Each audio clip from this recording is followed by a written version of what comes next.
Hi, my name's Odessa. 5 years ago, my family didn't just shame me, they erased me. They lied, they laughed, they buried me in silence. And when they thought I'd never rise again, they sent me an invitation, expecting me to smile. But the thing about being buried alive is, you learn to dig your way out, and you don't come back empty-handed. Tonight, I'm not here for revenge. I'm here to rewrite the story they tried to end. Before we dive in, tell me, if your family erased your name, would you forgive or would you fight?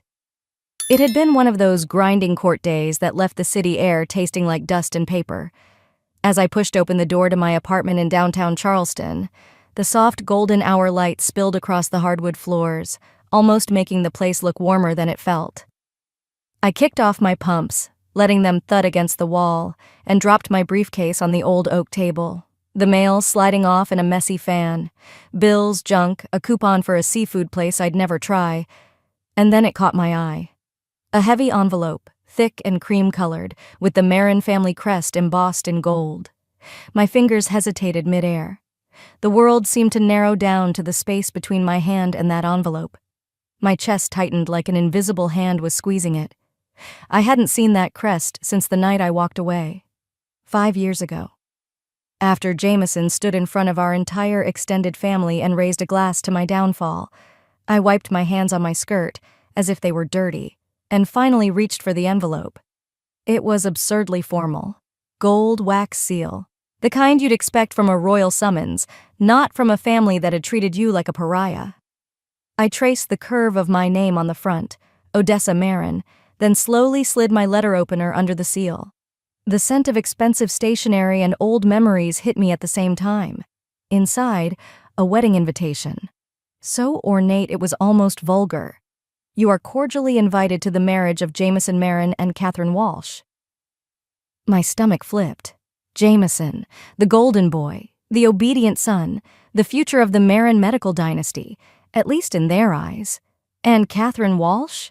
The name didn't ring a single bell. Probably another curated blonde debutante to polish the Marin image. I set the invitation down with care as if it might explode. Something else slipped out of the envelope.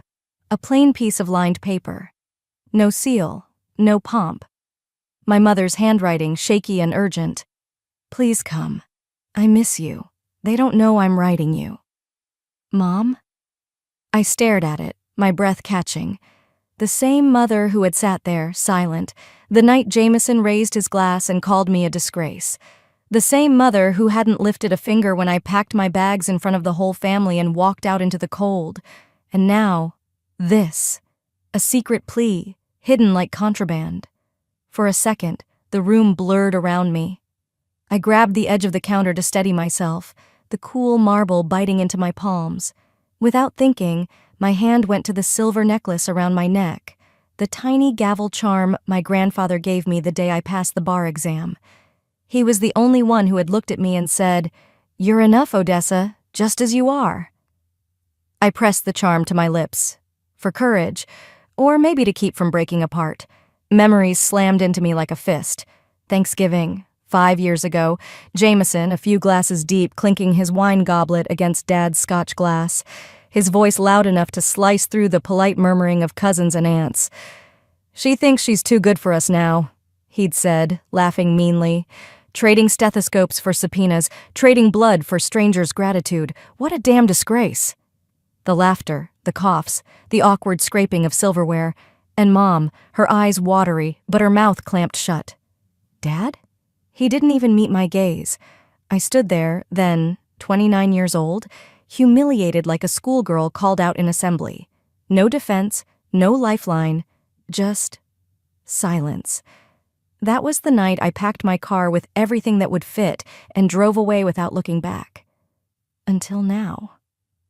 I blinked hard, snapping myself back to the present.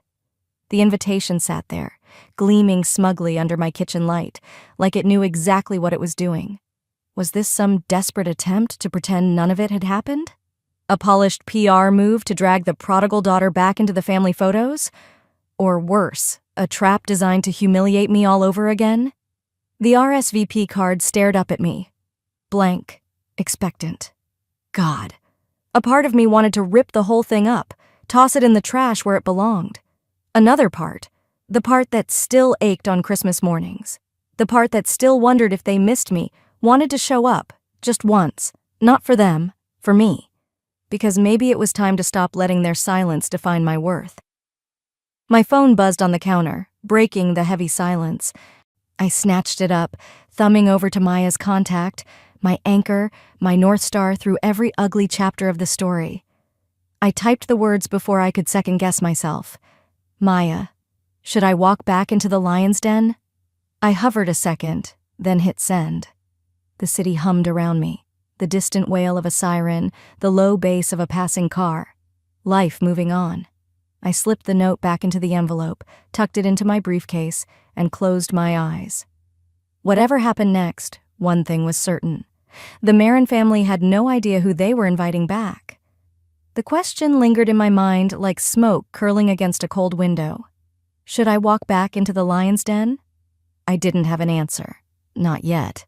Instead, I walked across the room and pulled open the cabinet above the sink. My hand automatically found the bottle of whiskey tucked behind a box of herbal tea I never touched. I poured 2 fingers into a glass, no ice, and stood there, staring at the RSVP card lying on the kitchen table like it had the power to rearrange my life. I took a slow sip, letting the burn bloom in my chest. It wasn't enough to drown the memories clawing their way up. It was Thanksgiving, 5 years ago. I could smell the roasted turkey, the expensive wine, the cloying scent of my mother's perfume mixed with candles that were just a little too sweet. The Marin family estate had been packed, as always, with every cousin, distant aunt, and business associate crammed into the grand dining hall like the set of some fake glossy ad for American family values.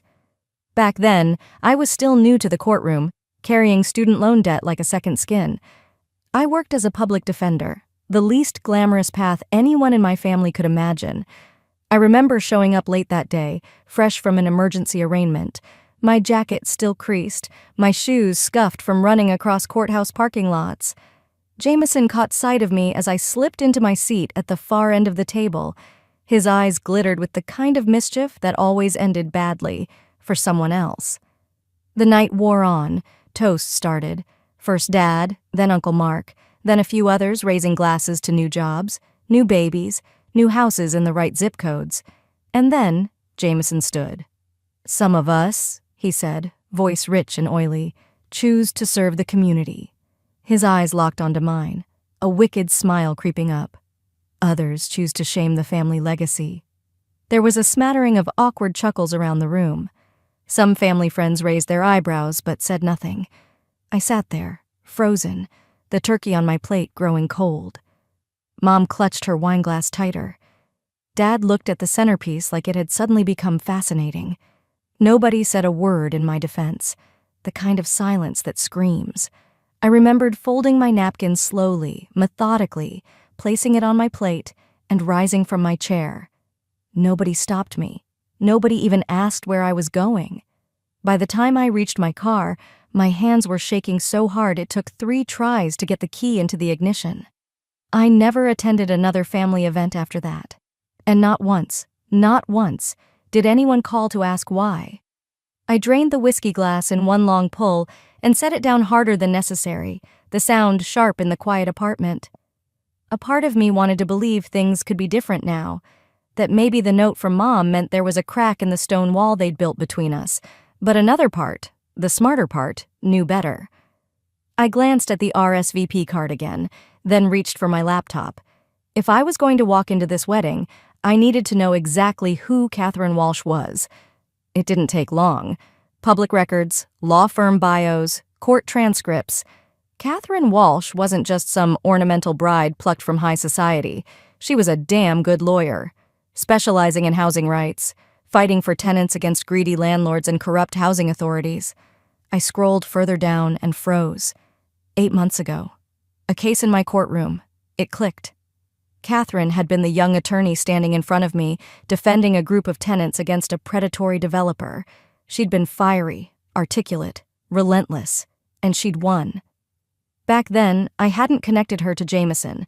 There'd been no hint, no flicker of recognition, No fake smiles, no smug nods, just a woman fighting for what was right.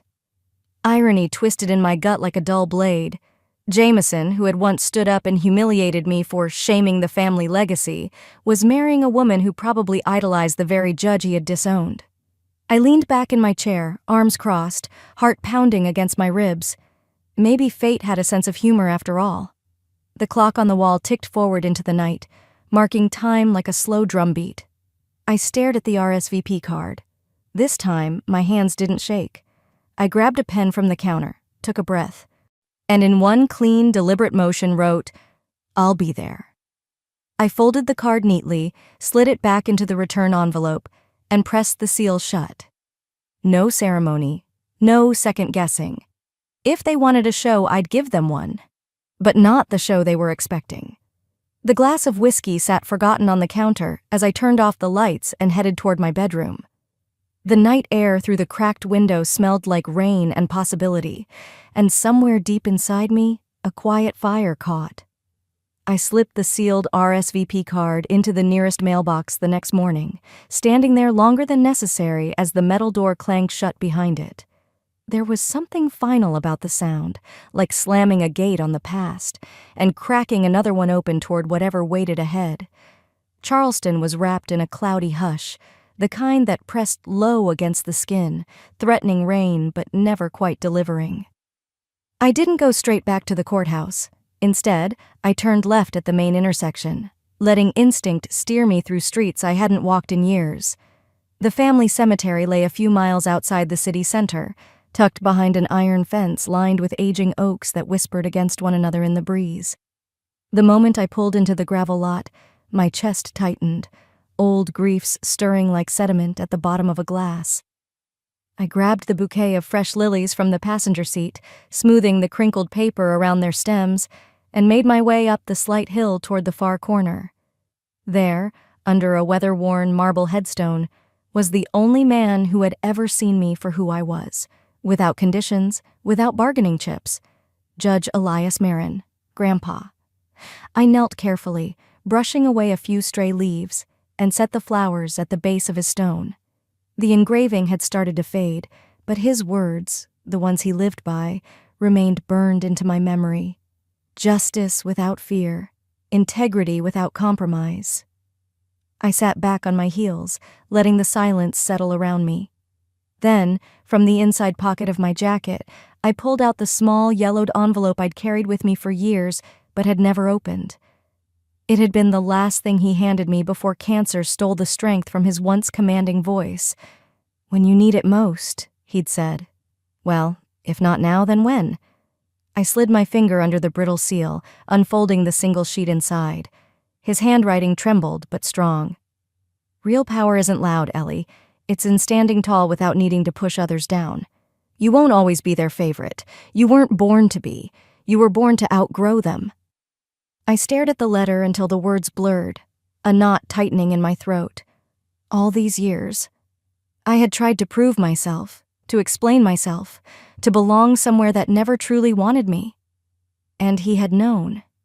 He had known I would outgrow them long before I even understood what that meant. Tucking the letter back into the envelope, I pressed my hand over the small silver gavel hanging at my neck, the last physical piece of him I had. Not for show. Not for them. For me.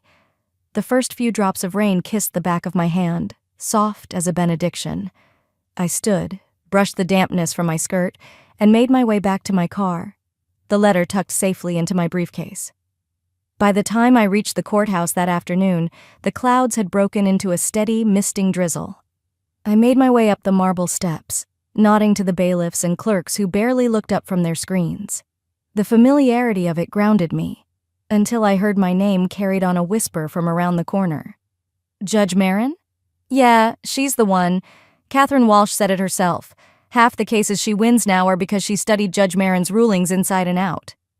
I slowed my steps, pretending to skim the docket in my hand. Catherine Walsh, my brother's fiancé, learning from me. Not from Jameson, not from my parents' so-called dynasty, but from the disgrace they'd tried to erase. It was almost laughable. I kept walking, keeping my face neutral, but inside something shifted, Something hardened. All their careful architecture, the perfect family image, the chosen heirs, the golden narratives, built on the very foundation they had tried to tear down. A low, grim smile pulled at the corners of my mouth as I stepped into my chambers and closed the door behind me. They wrote me off, pretended I didn't exist. But they were about to remember me, the hard way. The storm outside thickened, rattling the windows as if it too was preparing for something bigger, and for the first time in years, I felt steady, unshakable. The last echo of my grandfather's words still lingered in my mind as I locked my office and stepped into the thick Charleston evening. The humid air clung to my skin, a stubborn reminder that spring in this city always came with a price. Clouds hung low, heavy with the threat of rain that hadn't quite broken yet. I slipped the RSVP envelope into the mail slot at the end of the block and pulled my coat tighter around me, feeling the weight of a future I hadn't asked for, but would face head-on. I was halfway home when my phone buzzed in my coat pocket, breaking the heavy silence of my car. The screen flashed an unknown number, and for a moment, my thumb hovered above the decline button. Logic urged me to ignore it. My heart, traitorous as ever, pressed answer. Odessa. My mother's voice filtered through, tentative and strained, like a violin string pulled too tight. I stared out at the windshield, watching the droplets of mist gather, then slip away. "Mom," I said, my voice even. "I was hoping," she began, faltering. "Would you have dinner with me? Just the two of us, before the wedding?" The request twisted something deep in my chest. Part of me, the hard-won part, wanted to say no, to protect the walls I'd spent years rebuilding. But there was another part, raw and unhealed, that still remembered a time when her voice meant safety, not betrayal. After a long beat, I said, "All right, where?" "Chez Rousseau," she said quickly, almost too quickly. Of course, the restaurant where appearances were a second religion. "I'll be there," I replied, already regretting it as I ended the call. The next evening, twilight draped itself across the city in muted purples and grays. I drove with the windows cracked open, letting the damp air numb the war raging inside me. As I pulled into the tight parking lot behind Chez Rousseau, I caught my reflection in the rearview mirror. Composed, distant. A woman who had learned not to flinch first. Inside, the restaurant was unchanged.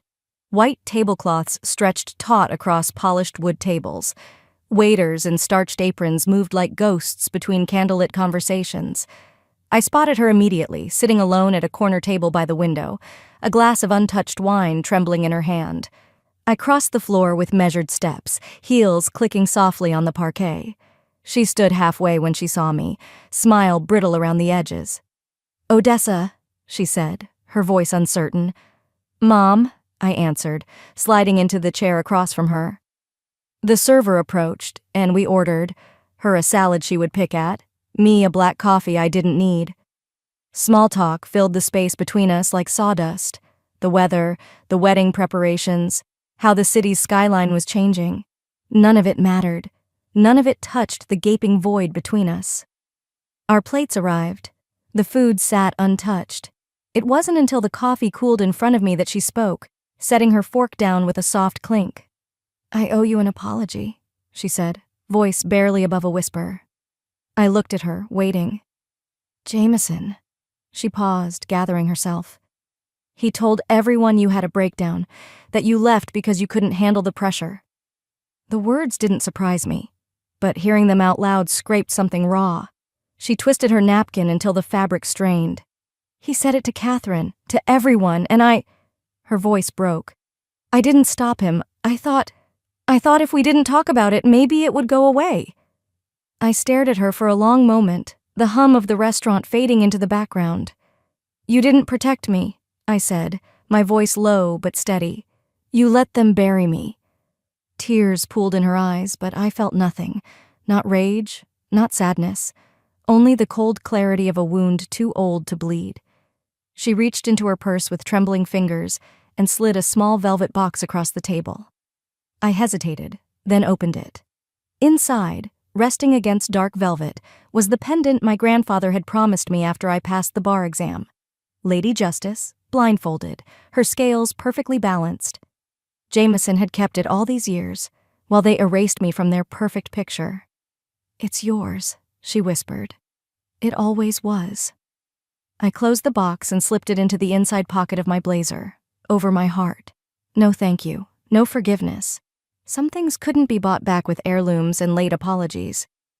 I pushed back my chair, the legs scraping lightly against the floor. She flinched at the sound. "They buried me once," I said quietly, standing tall. "This time I'm digging myself out, and I'm bringing the truth with me." Her lips parted as if to speak, but I was already moving. I crossed the restaurant floor without looking back, the pendant a solid weight against my chest. Outside, the mist had thickened into a light rain, but the air smelled cleaner now. Lighter, as if the city itself had exhaled something old and bitter. I walked toward the streetlights, each step steady, each breath deeper than the last. The rain from the night before had dried into a hazy mist that clung stubbornly to the morning air. I stood in front of my closet, weighing my options. It wasn't just about getting dressed, it was about armor, choosing a version of myself to present to the people who thought they had written me out of the family script. After a moment, I settled on a simple black sheath dress, structured but not severe, and a pair of low-heeled pumps, polished but unassuming. I looped the silver Lady Justice pendant around my neck, letting it rest just below my collarbone. A quiet reminder, a silent weapon. On the drive to the Marin estate, Charleston blurred by. The pastel row houses, the smell of salt in the air, the low hum of tourists beginning to trickle into the historic district. I barely noticed. My mind was locked in a slow, gathering rhythm, the way a storm coils before it strikes. By the time I pulled into the long, circular driveway, several cars were already there, expensive, gleaming, loud in the way only old money could afford to be. I cut the engine, took a long breath, and stepped out. The moment I crossed the threshold, the temperature in the room seemed to shift. Polite smiles, tight hugs, air kisses that never touched skin. The kind of welcome reserved for strangers who remind you of something you'd rather forget. I handed my coat to a young server in a starched white jacket and moved through the entryway, past the familiar family portraits lining the hall. Jameson as a baby, Jameson at college graduation, Jameson cutting the ribbon on the new Marin pediatric wing. My absence was conspicuous, a hollow space nobody ever acknowledged. I found myself drifting toward the side parlor, where a few of my cousins had gathered. Their voices carried, buoyed by too much champagne and the giddy cruelty that always seemed to seep into Marin celebrations. "She thinks she's somebody now," one of them snickered. "Just because she's got a desk and a robe." Another laughed, an ugly nasal sound. "Yeah, she's just playing dress-up. Real success? That's in the blood." I stood frozen for a moment, the words sliding over me like sleet. Sharp, icy, wounding. But they didn't pierce the way they once would have. No, this time, they sharpened something inside me instead, tempered it. I turned on my heel without acknowledging them, my spine straight, my heels clicking decisively against the marble floor. The gathering swelled toward the main ballroom, where a long, gleaming table groaned under the weight of hors d'oeuvres and floral arrangements so garish they looked almost funereal. The champagne was flowing freely, lubricating old gossip and new resentments. I drifted toward the edge of the crowd, sipping water from a cut glass tumbler, my eyes scanning the room without really seeing it. I spotted Jameson holding court near the fireplace, charming a circle of well-dressed admirers. Catherine stood a few feet away, laughing at something he said, though her eyes darted nervously toward me now and then. Someone tapped a fork against a champagne glass. The room quieted. Jameson raised his glass. That same practiced smile stretched across his face, the one he wore at fundraisers and board meetings. "I'd like to thank everyone for coming," he began, his voice warm and magnanimous. "It means the world to have our family, those who've carried the Marin name with pride, and our dear friends here tonight." Polite laughter rippled through the room.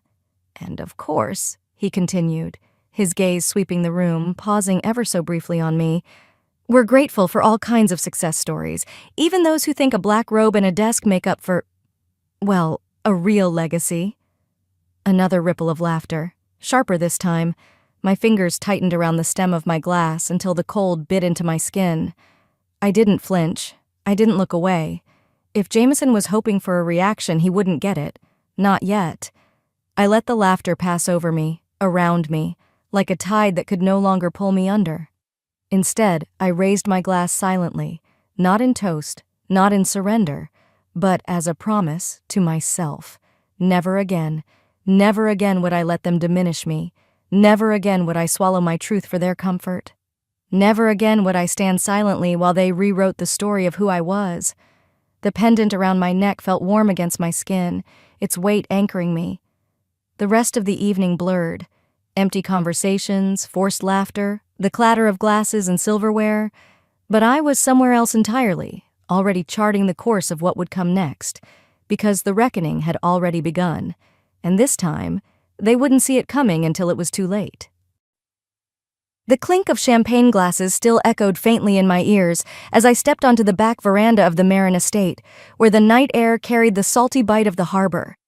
I needed space, needed a moment to breathe away from the tight smiles and thinly veiled contempt inside. I wasn't alone for long. Footsteps approached, measured, deliberate. I didn't turn. I didn't need to. Only one person carried that particular brand of entitlement like a second skin. Jameson. He leaned casually against the stone railing beside me, his profile bathed in the amber glow from the terrace lights. "Quite the turnout, huh?" he drawled, swirling the last dregs of his whiskey. I said nothing, keeping my gaze on the dark water beyond the hedges. "You've made quite a splash yourself," he continued, mock admiration threading through his words. "Showing up all righteous, draped in that little pendant like it means something." Still, I stayed silent.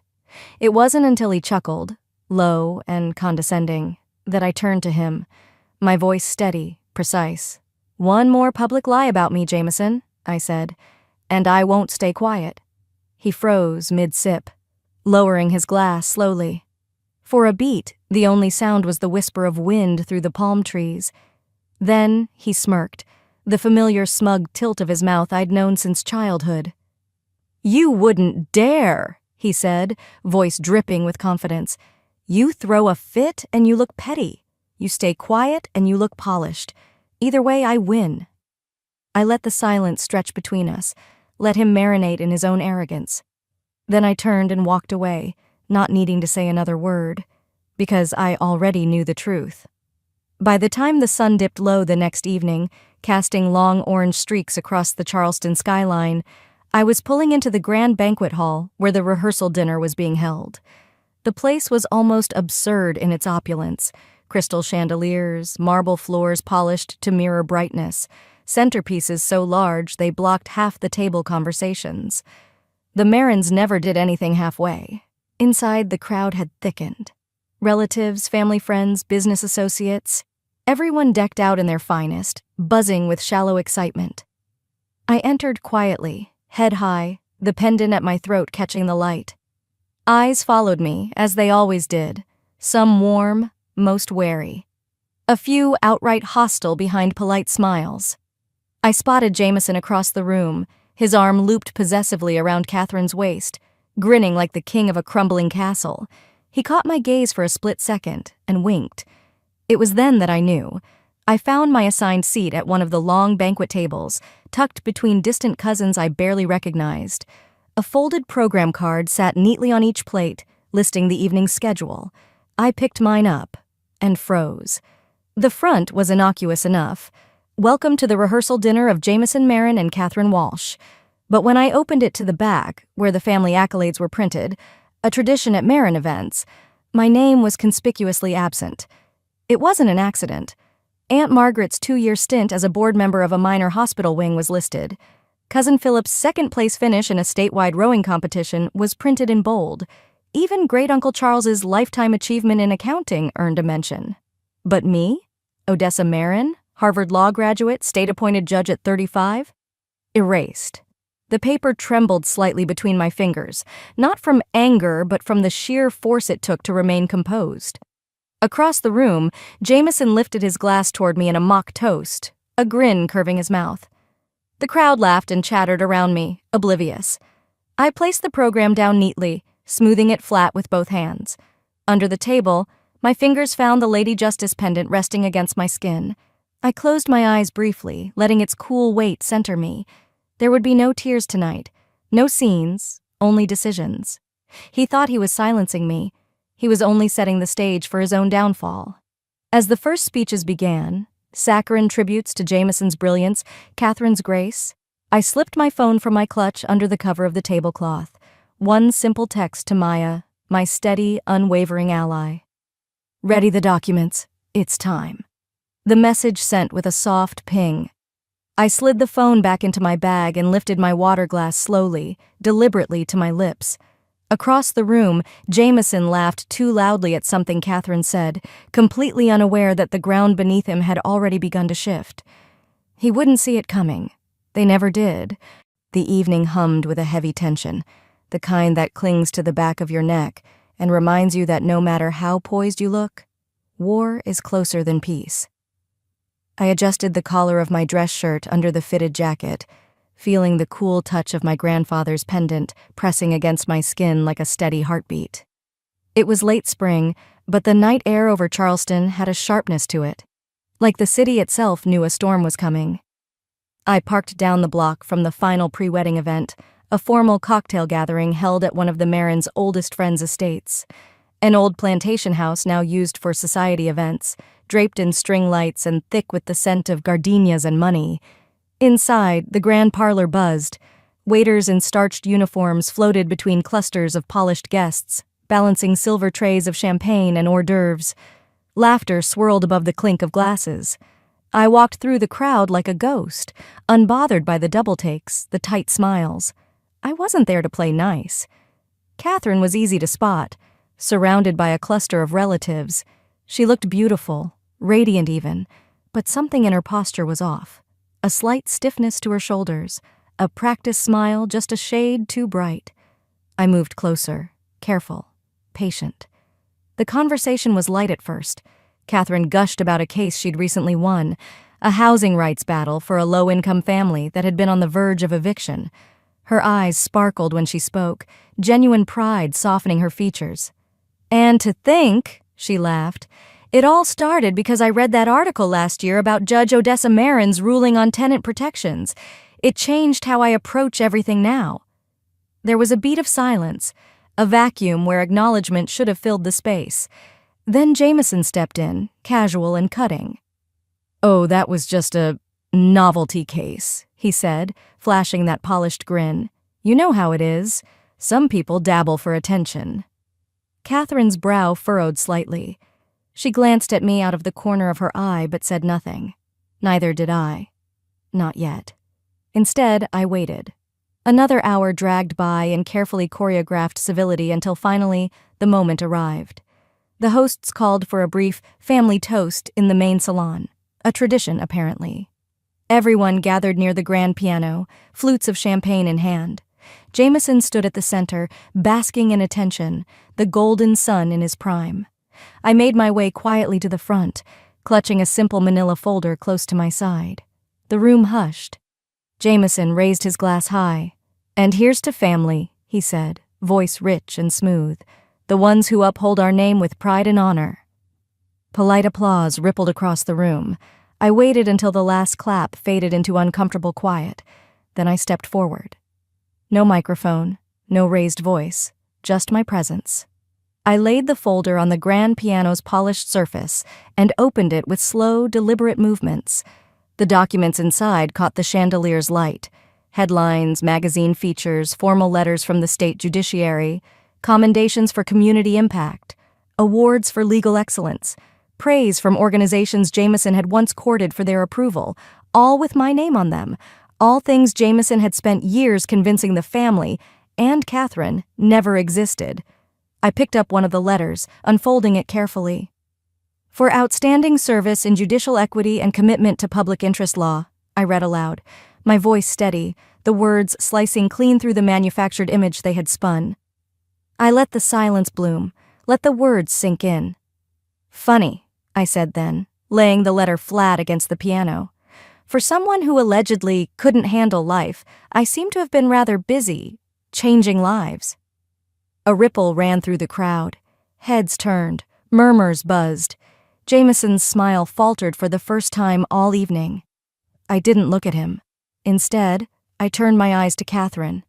The color drained from her face as realization broke across her features, slow and brutal. She stared at the documents, then at Jameson, then back at me. You could almost hear the cracks splintering inside her. She stepped back, just once, a small, instinctive retreat. "You lied," she said. Not loud, but clear enough that it carried across the stunned room. "You lied to everyone." Jameson opened his mouth, but no words came. Catherine reached up and, with hands that barely trembled, slipped the engagement ring from her finger. The room fell deathly silent. She didn't look at Jameson when she spoke again. She looked at me. "Thank you," she said quietly, the words clean and sharp as glass. "Thank you for showing me the truth." She set the ring down on the edge of the piano, the platinum band catching the chandelier light in a sharp, final glint. Without another word, she turned and walked toward the exit, her posture straight, her pace unhurried. Not running, not broken, free. Behind me, Jameson's voice finally broke through, cracked, frantic, but I didn't turn around. I didn't need to. The silence he left in her wake was louder than any speech I could have given, and it was only the beginning.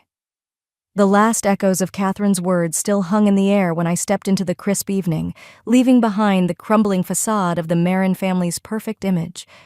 The grand estate loomed behind me, lit up like a lantern in the dark, but somehow it already felt smaller, diminished, like all the weight it used to carry had evaporated the moment she took that ring off.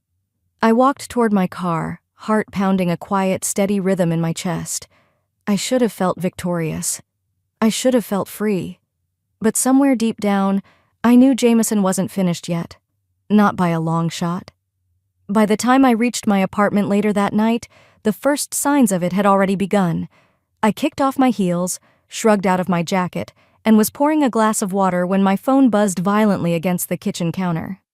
I glanced down and felt my stomach clench. Headlines, not from the reputable outlets. No, these were the kinds of trash tabloids and gossip blogs that fed off scandal like vultures circling a dying animal. Anonymous source claims disgraced judge bullied way into bench appointment. Former classmates say Odessa Marin was emotionally unstable. One after another, a smear campaign assembled itself right in front of me. The articles were careful. Never quite slander, but slimy enough to plant doubt. Recycled anonymous quotes, hints without proof, old doctored photos that painted me in the worst light possible. And it didn't take long to trace the source. A boutique PR firm tucked away in Atlanta, known for crisis management and reputation realignment. The same firm Jameson had used to spin Dad's malpractice lawsuit years ago into a heroic sacrifice for patient care. I exhaled slowly, letting the wave of anger pass through me without pulling me under. Jameson wasn't clever. He was predictable, and I had been ready.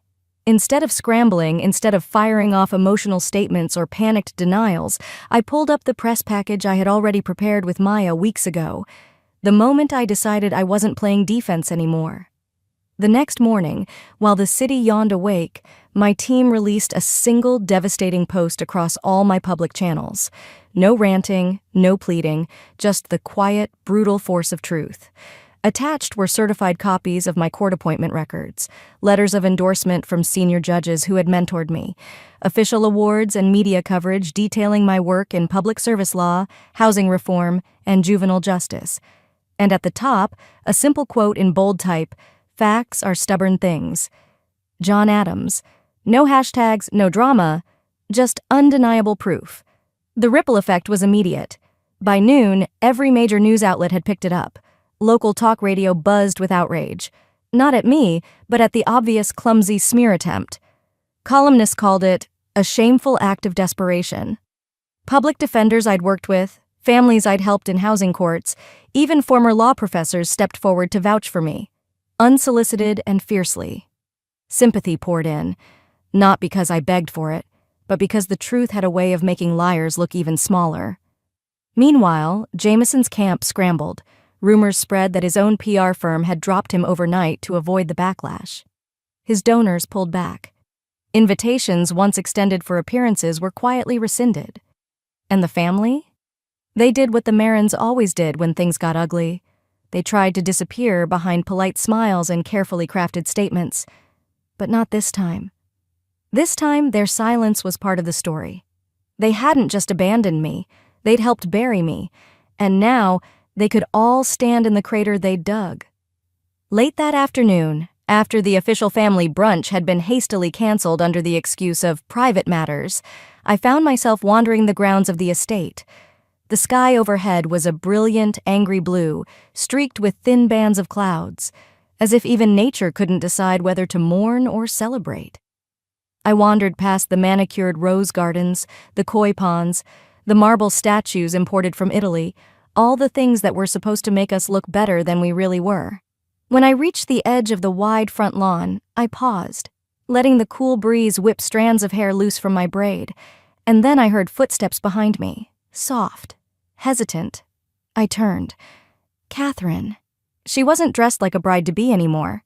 No fancy dress, no designer heels, just jeans, a simple blouse, and a face stripped bare of pretense. She crossed the grass slowly, the distance between us closing with every step. When she stopped in front of me, she didn't speak right away. Instead, she held out her hand, not in apology, not in pity, but in solidarity. I stared at her for a moment, then took it. Her grip was steady, strong, not as a stranger, but as something else entirely. The sun had just begun to dip below the horizon when Catherine and I finally parted ways. She walked back toward the main house, shoulders straighter, lighter somehow, her steps carving a new path I doubted Jameson could ever follow. I lingered for a moment longer on the lawn, the breeze stirring the hem of my jacket, the world around me shifting into something unfamiliar, and finally something mine. The next few days unfolded in slow, inevitable waves. Jameson's downfall wasn't cinematic. It didn't come with sirens or dramatic outbursts. It came with hushed meetings behind closed doors, with urgent whispers about disciplinary hearings and irreparable reputational damage. It came when invitations to prestigious medical boards were quietly rescinded, when former allies stopped answering his calls, when the glimmering future he'd been handed on a silver platter tarnished right before his eyes. For once, the Marin family couldn't spin the narrative fast enough. Their carefully crafted facade cracked, then splintered. The calls started trickling in. Second cousins, distant aunts, even my father's old law school friends, each trying in their own clumsy way to offer sympathy without taking responsibility. We always knew you were special, Odessa. I never believed what they said. You're stronger than all of them combined. Too little, too late. I responded to none of it, because the truth had already done what years of arguing never could. It stood. And for me, that was enough. I turned my focus to the life I had built far away from their polished lies. The federal judgeship I'd been offered, a position they couldn't touch, couldn't twist into something ugly, waited patiently for my signature. It was a role earned through late nights, impossible cases, and the quiet, relentless belief that I didn't need their permission to be great. I signed the acceptance letter with a hand that didn't shake. A year later, on a balmy spring evening, I stood at the entrance of the Charleston Community Foundation's gala, an event I helped organize not for prestige, not for recognition, but for the neighborhoods that had trusted me long before anyone else did. The air buzzed with laughter and clinking glasses, the scent of jasmine thick in the breeze. Inside the modest ballroom, there were no gilded mirrors, no desperate performances for approval, just people who believed in rebuilding what was broken. As I moved through the crowd, I caught glimpses of familiar faces, not from my bloodline, but from the trenches. Fellow public defenders, community organizers, young lawyers who once sat across from me in packed courtrooms, wide-eyed and determined. I wore a simple black gown that night. No designer labels, no flashy jewelry. Except for one thing. Around my neck, tucked just under the line of my collarbone, lay my grandfather's pendant. The old, worn carving of Lady Justice, gleaming softly under the lights. It wasn't just an heirloom anymore. It was a reminder, a promise, that I would never again let anyone define who I was or who I wasn't. As the evening wound down, I found myself standing near the wide bay windows overlooking Charleston Harbor. The city lights shimmered against the water, blurred and beautiful. I touched the pendant lightly, feeling its familiar weight. "They tried to erase me from the story," I whispered, a small smile curving my lips. "I wrote a better one instead."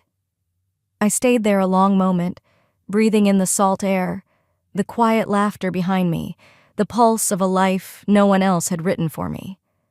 And maybe, just maybe, that was the greatest victory of all. What would you have done if your own family tried to write you out? Would you have fought for your name? Or walked away? Sometimes the deepest scars don't come from strangers. They come from the people who were supposed to love us first. Odessa's journey reminds us, when your family tries to write you out, you can still choose to write your own story, stronger, freer, and unapologetically your own. Have you ever faced a moment like this? Would you have stayed silent or stood for yourself? Tell us in the comments. I read everyone. And if you love powerful stories of resilience, truth, and family drama, don't forget to hit that subscribe button. There's so much more ahead, and you won't want to miss it.